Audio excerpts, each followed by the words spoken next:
Ford Dealers of America present the Fred Allen Show.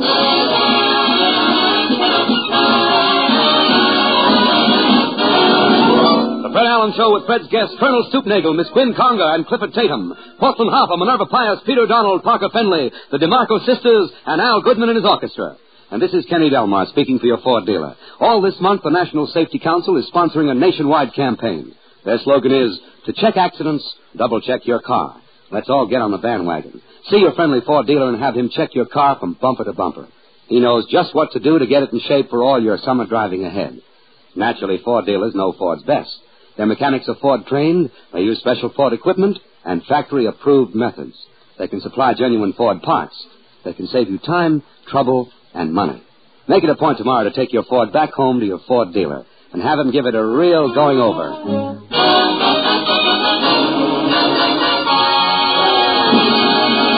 Say, it must be Sunday night again. Here comes Fred Allen and his new Ford on his way to keep his weekly date at the corner of Main Street. As Fred steps out of his Ford, he hears a voice say, Mr. Allen! Portland.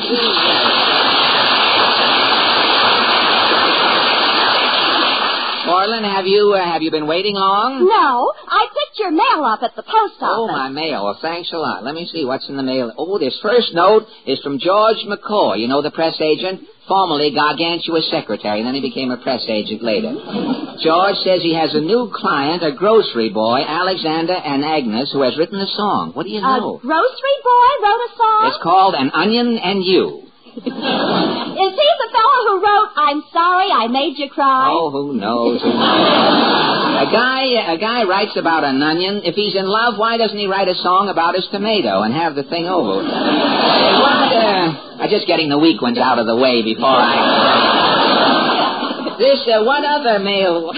Be funny if they were all weak ones, wouldn't it? And I lit into the commercial later in lieu of something. But what else is in the mail? Well, this card says it's National Foot Week. Say, if that grocery boy can change his song from An Onion and You to A Bunion and You, it'll be a great theme song for National Foot Week. I'll tell McCoy that if I catch him around. Well, Portland, what's new? Some doctor says neurotic people are taking up bird watching. Well, bird watching may be all right for neurotic people out of town, but not in New York, Portland. Why not? Well, suppose a man is nervous one night. Now, he can't sleep. He feels like a little bird watching. Well, he gets up out of bed. Where is he going to find a yellow-bellied sapsucker in New York at 4 o'clock in the morning? If enough neurotic people go in for bird watching, yeah? The Audubon Society may stay open all night. No, I don't think so. The Audubon Society doesn't want a lot of robins and meadowlarks around there with bags under their eyes. Say, have you ever seen the night watchman at the Audubon Society? No. He sleeps with his head under his arm. You won't even get this information from Winchell. I mean, stuff like that. Have you any other items? Yes. He molts in the spring, too. The coach at Columbia University is trying to get his football players jobs as babysitters. No kidding. Do you think football players would make good babysitters? Well, a football player should know how to go around a baby's end. It's getting late, Portland. I think I'd better pick up my paper. Mind if I go along? Oh, come on. Let's take a walk down Main Street. What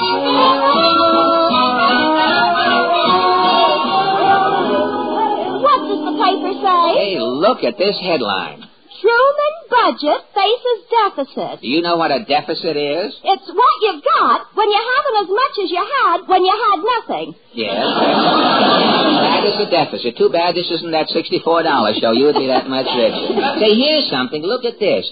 3rd annual hobby show for older persons is held in New York. Do you think all people have hobbies? Well, there's only one way to find out. Let's ask some people as we're walking down Main Street. This man coming along with the cardboard vest.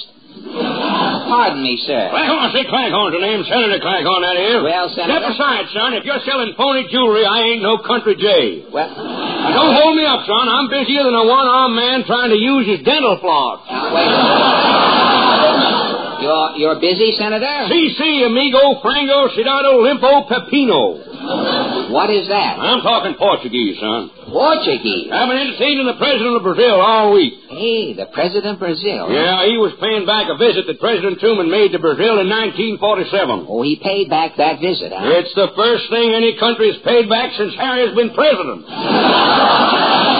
Well, I didn't know that you spoke, not changing the subject, Senator, I didn't know that you spoke Portuguese. Aquí esto sapitiero cobertores un copo de cervejilla. What is that? Who put the mandolin pick in my kumquat?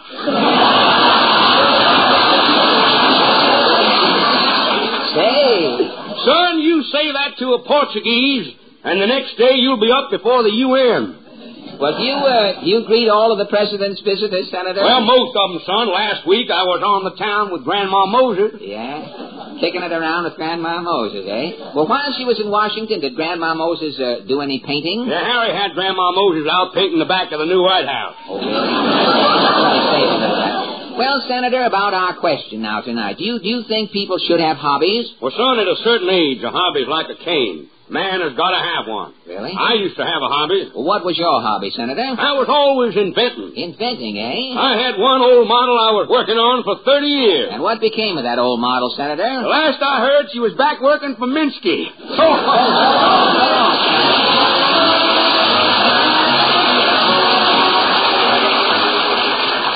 Come on, Portland. Come away from that movie theater. Oh, they're showing a double feature. A double feature? Uh-huh. It says Portrait of Jenny, also framed. Also framed. I'll laugh at it a little later, Portland. I'm chewing gum right now. I wouldn't want to take it out just for Look that. who's crossing the street. Who? Titus Moody. Oh, hi, Mr. Moody. Howdy, Bob. Well, Mr. Moody, out for a stroll? I'm just getting back from choir practice. Oh, I didn't know you sang in the choir. When I was a baby, folks said I had the voice of a whippoorwill. A whippoorwill? I'd lay back in the cradle and trill. Yes. The next thing I'd know, the cat would have me out on the floor.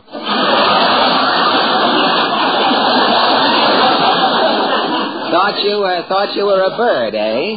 When I was 12 years old, a traveling man heard me sing. Yeah? He said I ought to be sent away. To study? He didn't say where. And now you say you sing with the choir. Emergency alto. Oh, emergency. Say, I'd like to hear your choir sometime. If you ever see a funeral, follow it. Why? Chances are we'll be whooping it up at the grave. Well, tell me, Titus, do you have a hobby? You bet your boots I do. My hobby is whittling. Whittling, eh? When the cares of the world are too heavy to bear, Yes. I take a stick of wood and a big jackknife. Uh-huh. I go sit under a shady tree, and I start to whittle. And your cares vanish?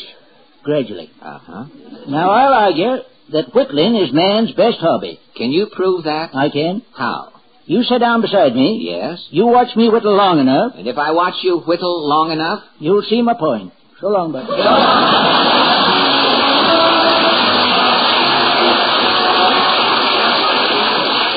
Come on, don't stop there, Portland. That's only a newspaper office. There's a headline. Amnesia victim found. Oh, somebody's always finding an amnesia victim. Mama lost her memory once. Well, didn't losing her memory bother her? Mama didn't even miss it. Oh, fine. Well, that helps a lot with amnesia if you don't miss it, your memory or your mind when it's gone. It's a big Look help. who just turned the corner. Mrs. Nussbaum, where are you going with that porthole and those water wings? I'm sailing. Sailing? A friend has given me 2 tickets. Tickets to where? South Pacific. South Pacific. That's a play. It's a show. Am I a silly Becky? Uh-huh. I am thinking it is an ocean. An ocean. Well, I can see you don't know too much about the theater. Last year, giving a theater party to sing Oklahoma. Yes? I'm ending up with 10 friends on a slow train coming into Tulsa. Well, that's life. Everybody once sooner or later comes into Tulsa. Today, everybody has trouble. Yes, even on Main Street, there's a Cold War. A Cold War here on Main Street? 2 frozen food stores are cutting prices. Well, Mrs. Nussbaum, how do you feel about hobbies? I Personally, I'm having no hobby. Oh, you have none. Do any of your friends have hobbies? A cousin, Sugar Ginsburg. Sugar Ginsburg? Sugar, on account of her hobby, is always having to buy fur coats. Fur coats? Mm-hmm. A silver-plated fox. Yes. A stimulated raccoon. Stimulated raccoon, yes. An eager beaver. Oh, that's it. A pony coat with built-in harness. Well, she has quite a collection. Always during the winter, Sugar Ginsburg is wearing 7 fur coats. 7 fur coats? All winter. Also all summer. Wait a minute. If Sugar Ginsburg wears 7 fur coats all winter and all summer, what is her hobby? Perspiring. Thank you.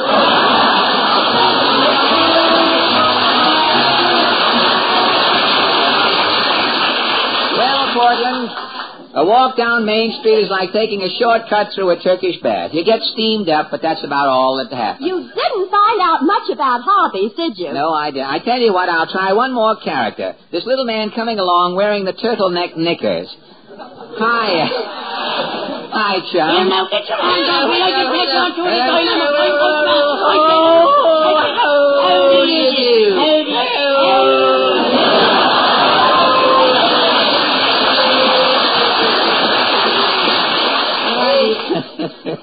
Ajax Cassidy. Ajax, your hand is all banded. Don't remind me. What happened? The way they light some of them restaurants today, a man might as well eat in a coal mine. Well, that's true. A lot of them don't have much light. Some restaurants are darker than 2 feet down a bear's throat. That's really bad. What happened to your hand? Well, you see, I was eating in a dingy rendezvous called Brannigan's Barbecue. You barbecue and you couldn't see? I'm sitting at me table, feeling around for me spare ribs. Yes. It's so dark, I ate the meat off 2 of me fingers. Gosh, Ajax, you must be careful in those places. There's a French lunch wagon on 3rd Avenue. Yeah. Le Ruban Black. Le Ruban Black. Oh, it's pitch dark in there. Well, how can you see to eat? Well, for an appetizer, I ordered a crepe Suzette. Oh, a crepe Suzette. The rest of the meal I eat by the light of the crepe Suzette. Well, Ajax, tell me, do you have a hobby? Yes, me boy, I've had a hobby for 40 years. But I've never been able to get around to it. Oh, really? Well, what is your hobby? Well, I make them little boats you see inside of bottles. Oh. Well, if that's your hobby, why aren't you able to get around to it? Well, I'll tell you. First, I have to have an empty bottle. And? By the time I empty the bottle, I'm in no condition to make the boat.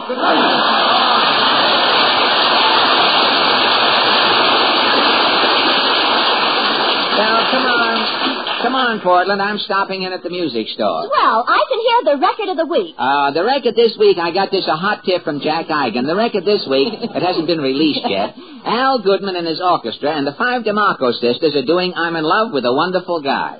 I'm as corny as Kansas in August. I'm as normal as blueberry pie. No more a smart little girl with no heart. I have found me a wonderful guy. I am in a conventional theater with a conventional star in my eye. And you will note there's a lump in my throat when I speak of that wonderful guy. I'm as tried and as gay as a daisy in May, a cliche coming true. I'm romantic and bright as a moon, happy night for a night on the zoo. I'm as sporty as Kansas in August, high as the flag on the 4th of July. If you'll excuse an expression I use, I'm in love, I'm in love, I'm in love, I'm in love, I'm in love with a wonderful guy.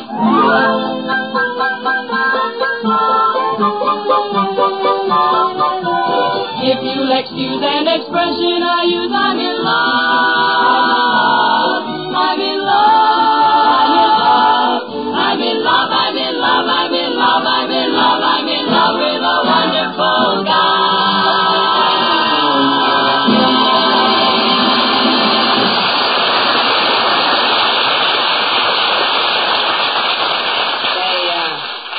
Wait a second, Portland. Kenny Delmar's standing on the corner there. He's selling something, Get your booklet here, folks. Here you are. It's all free. Get your booklet right over here. Hey, Kenny, you remember me from the program. Oh. What are you giving away? Oh, Fred, it's a little booklet I wrote for the Ford dealers. Oh, a booklet? Yeah, it's about the new Ford Overdrive. What is the overdrive? Well, on the first page of my booklet, I explain what it is. Oh. The overdrive is an automatic fourth speed. An automatic fourth speed. It's a fourth speed, and all you do is lift your foot off the gas a second after you get up above 27 miles an hour, and the car goes right into the overdrive. What happens when the car goes into the overdrive? The engine runs 30% slower. Yeah. And here's a picture to illustrate it, Fred. You see Hey. the car? It's going 50 miles an hour, Yeah. but the engine is only going about 35. That's 15 miles different. Yes, Fred, you save up to 15% of your gas while you're in overdrive.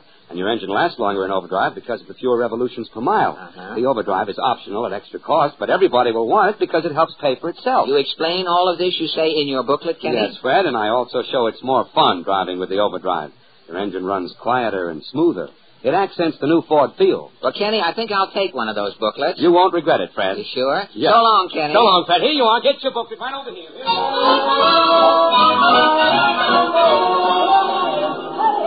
Say, it sure is nice out tonight, Portland, isn't it? There's a good humor man. I'll treat. No, thanks. He's all out of pistachio, and besides, I have to get home.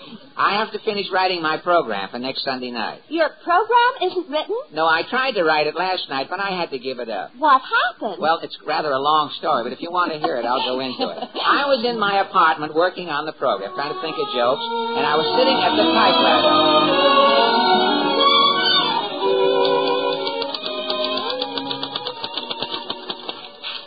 Well, this joke finishes Titus Moody. I say, Titus, why are you so unhappy? He says, I dropped my teeth in the duck pond. How can dropping your teeth in the duck pond make you unhappy?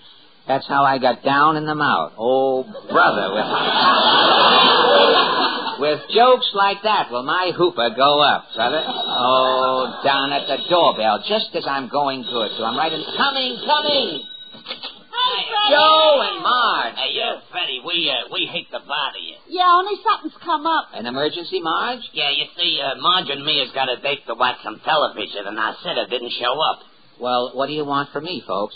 Come out from behind your mother, Leopold. You said not to come out till he said it was okay. Quiet, Leopold. Say hello to Mr. Allen. Hello, Mr. Allen. Hello, Leopold. You see, Freddie, Marge and me was wondering if you would watch Leopold till we get back from the television. Well, doesn't Leopold like television? He's nuts about it. Only this set is in a SALOON. Howard Johnson, eh? I see. Leopold ain't no trouble at all. All the kid does is sleep. Ma, I'm tired. You see, I slipped some Ovaltine into his Pepsi-Cola at dinner. He still don't know what hit him. Well, look, folks, I don't... Oh, gee, thanks. Freddie, you're a real pal. Now, you better get Leopold inside. He's dozing off already. Yeah. Come on, honey, we'll miss howdy doody. Good night, Freddie. So long, Joe. Well, Leopold, my little man, it's time to go beddy-bye. I'll carry you over to the couch. Get your dirty hands off of me. Leopold. What a crummy apartment. What? I once saw a room like this in a movie. What movie? Snake Pit. Look, Leopold, I have got to finish my radio program for next Sunday. Now, your father said that you were tired. Oh, him with that corny Ovaltine gag. Gag? Every time I catch him dumping the Ovaltine into my Pepsi-Cola, I switch glasses. Look, Leopold, be a good boy and go to sleep. I'd rather be a bad boy and stay awake. Go to sleep. Who's gonna make me? I'm going to make you go to... Oh, the doorbell again. Thank heavens, it's probably your father and mother back. The saloon must have been raided. Yes?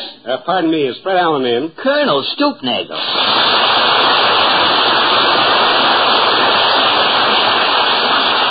Why, Colonel, I haven't seen you in ages. I know, Fred. For the last 4 years, I've been going from door to door, working my way through college.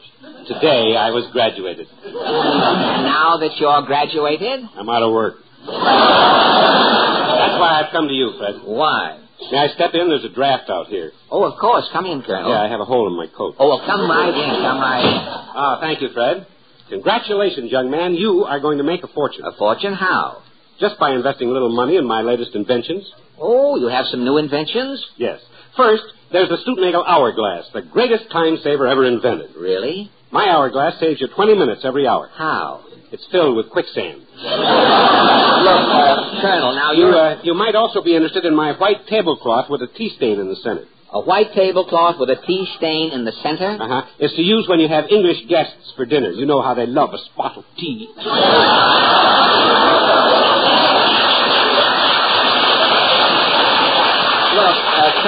about my new perforated sticks of bubble gum? Perforated bubble gum? Kids can blow their heads off. All their bubbles will have slow leaks. Now, look, Colonel. I also have a thing that looks like an umbrella but isn't, for when it looks like rain but doesn't. Well, now, look.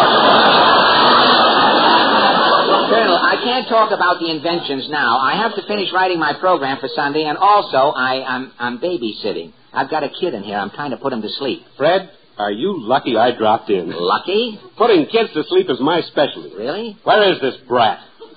Right over here on the couch. Leopold. Yeah? This is Colonel Stoopnagle. I don't care if he's General Eisenhower. I'm not going to sleep. Leopold, do you know who I am? You're that Stoopnagle on the radio. The guy that talks backwards. That's right, Sonny. I'm the fellow who langs the English twistage. Langs the English twistage? Yeah, that's twist the English language. Would you care to have me tell you a story in Spoonerism? How about Wink Van Ripple? Or Alathiva and the 40 Babs? Or a special little gem called Paul Revide's Rear? No, all those lorries are too strong. Or I could... What was that again? I said all those lorries are too strong. What a funny way you have of talking. I know a story I'll bet you'd like. The Hare and the Tortoise. Once upon a long time ago, a big Ray Grabbit was faking a lot of mun of a tazy old lortus because he always lubed so slowly. The rabbit made fun of the tortoise because he always moved so slowly. That's the way of saying it, yes. So the tortoise said, "Now, mate a winnet, my fine feathered friend. I can fun so much raster than you that I'll inch you within a lead of your bite." I bet the rabbit just rasped and rasped. This kid is absolutely loose. So, in that case, rehied the player, inking his Y at a bandersty, let's sigh it and tree. That's, let's try it and see. So they finally decided to hire a fly socks to goot off the shun to write the space. And, of course, a big grad crowded. A big crowd gathered. That's what I said. And there were child leers as the two constartants tested. But soon the hare was so hard-fed that he thought it was high time to rake a test. He wanted to take a rest. He did? Oh, yeah. So he day quietly loun on the croft ghoul sass and snarted into store. I almost said that right. But the old toad tortoise kept odding plan and finally geeched the roll. The tortoise won the race? But the cries of the knelling yowd woke the heaping slayer, and he suddenly slashed on, gossing the crow line several linnets mater. Is that the end, Colonel? Huh? Is that the end, Colonel? Yes, Leopold, and what does this story teach us? That turtles can run faster than rabbits, and it's a dirty fib. And if you believe it, all I can say is you're a jig Burke. Wow. Thanks, Jazz. Thanks. That's mighty nice. Hey, wait a minute. What's a jig Burke? Good guy, Colonel. So, Fred Long.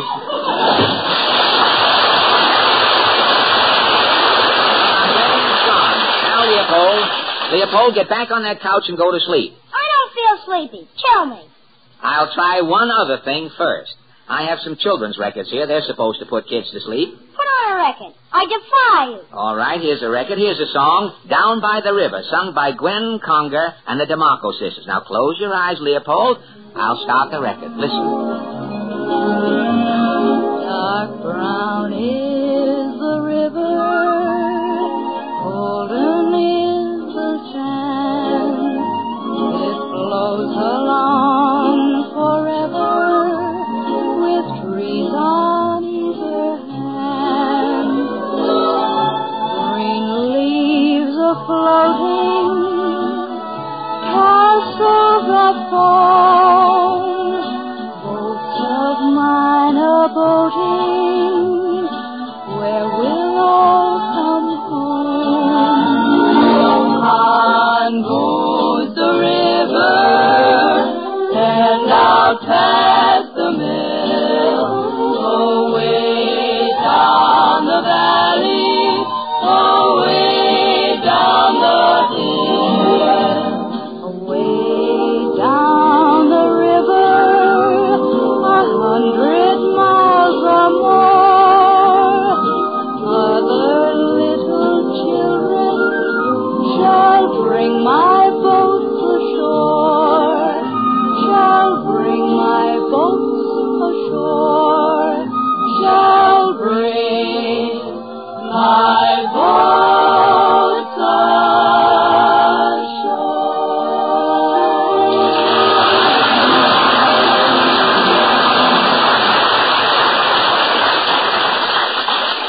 Leopold. Yes?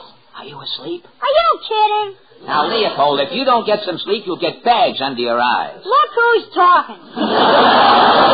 Leopold, please, it's 9 o'clock. 9 o'clock? It's time for Hopalong Oglesby on the radio. Hopalong Oglesby. If I don't hear Hopalong Oglesby, I won't go to sleep. Leopold, if I turn it on, will you go to sleep right after the program? I'll take on the oath. Okay, I'll turn on the radio. Now listen. Good evening, kiddies. Are you all snug in your beds? Have Daddy and Mummy tucked you in for the night? Are you drifting off to dreamland? Well, get up. It's time for Hopalong Oglesby. And now for another chapter in the adventures of Hopalong Oglesby.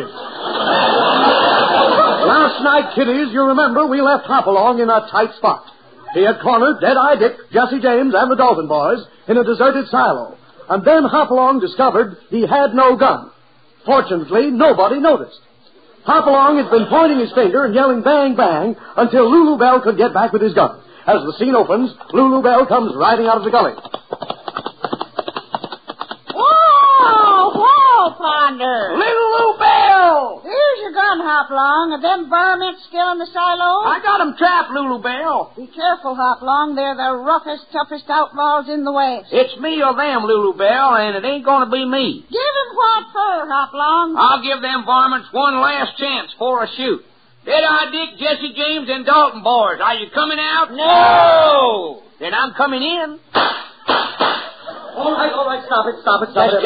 Just a minute. You with the piping on your vest. This sketch isn't finished I'm yet. sorry, Mr. Allen. I'm Mr. Proudfoot of NBC. Your program is running over. Well, look, Mr. Proudfoot, we only have a few more lines and a couple of gunshots. If I hear one more gunshot, I'll cut you off the air. I won't go to sleep till I hear Hopalong Oglesby. Please, Mr. Proudfoot, Leopold here won't go to sleep. NBC has spoken, Mr. Allen. I'm going to ring my chimes. All right. We'll do it, too. Come on, Leopold. Where? We're going over to the Henry Morgan show. Henry Morgan will put me to sleep. I want to hear Hopalong Oglesby. You'll hear, Leopold. We'll finish our sketch on Henry Morgan's program. Come on, Leopold. Let go of my neck. Before Fred left, he asked me to remind you about this month's campaign of the National Safety Council. They say, to check accidents, double-check your car. Take your Ford back home to your friendly Ford dealer. He'll put it in tip-top shape for your summer driving. Ford dealers know Ford's best. See your Ford dealer tomorrow. Next week, our guest will be Miss Helen Traubel. If you want to hear how our Hopalong Oglesby sketch comes out, tune in the Henry Morgan program. Will Leopold go to sleep? Will Hopalong bite the dust? Tune in the Henry Morgan show now.